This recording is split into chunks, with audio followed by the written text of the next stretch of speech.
VD. സതീശന്റെ നേതൃത്വത്തിലുള്ള government VS. അച്യുതാനന്ദന്റെ ഗവൺമെന്റും പിണറായി വിജയന്റെ ഗവൺമെന്റും നടപ്പിലാക്കിയ ക്ഷേമ പ്രവർത്തനം, പാർപ്പിട പദ്ധതി, തൊഴിലാളിക വേതനം, പെൻഷൻ, 62 ലക്ഷം പേർക്ക് നൽകിയ പെൻഷൻ, സ്ത്രീകൾക്ക് നൽകിയ ആനുകൂല്യം, പ്രിയമുള്ളവരെ എല്ലാവർക്കും സൗജന്യമായി ഇപ്പൊ ഊട്ടി പാലം കടത്തുവെന്നൊക്കെ പറഞ്ഞ് തട്ടിപ്പ് പറഞ്ഞാണ് അധികാരത്തിൽ വന്നതെങ്കിൽ വി.ഡി. സതീശൻ എന്ന് പറയുന്ന ഭരണാധികാരി ഇത്രയും വലിയ നയവഞ്ചകനില്ല എന്ന കാര്യം തിരിച്ചുകൊണ്ട് കഴുത്തിറക്കുന്ന കണ്ടാസ് ഉന്നതനാണെങ്കിൽ പോലും ഉള്ളിൽ ചെറുത്താന്റെ സ്വഭാവമാണ് അദ്ദേഹത്തിനുള്ളതെന്ന കാര്യം ഞാൻ ഈ സന്ദർഭത്തിൽ പ്രത്യേകം ഓർമ്മപ്പെടുത്തുവാൻ ആഗ്രഹിക്കുക.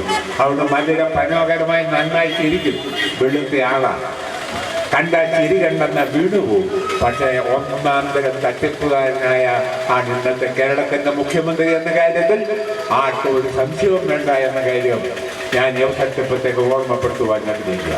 അതുകൊണ്ട് കമ്മ്യൂണിസ്റ്റ് മാർക്സിസ്റ്റ് പാർട്ടിയെ സഹാബിക്കായുടെ സ്മരണ കൊടുക്കുമ്പോൾ ദേശീയ തലത്തിൽ ബി.ജെ.പിയുടെ ഗവൺമെന്റിനെതിരെ, നരേന്ദ്രമോദി ഗവൺമെന്റ് ഉയർത്തുന്ന വെല്ലുവിളിക്കെതിരെ, ഹിന്ദുവർഗീയവാദത്തിനെതിരെ പൊരുതുന്നതോടൊപ്പം കേരള സംസ്ഥാനത്ത് വി.ഡി. സതീശന്റെ ഗവൺമെന്റ് നടത്തുന്ന ജനവിരുദ്ധ നയങ്ങൾക്കെതിരെ കേരളത്തിൽ ഇടതുപക്ഷ ഗവൺമെന്റുകൾ നടപ്പിലാക്കിയ ക്ഷേമ പ്രവർത്തനം തകർക്കാൻ വി.ഡി. സതീശന്റെ ഗവൺമെന്റ് നടത്തുന്ന ശ്രമങ്ങളെ പരാജയപ്പെടുത്താൻ വിട്ടുവീഴ്ചയില്ലാതെ പൊരുതുക, പോരാടുക എന്നത് ഈ കാലഘട്ടത്തിന്റെ ആവശ്യമാണ്.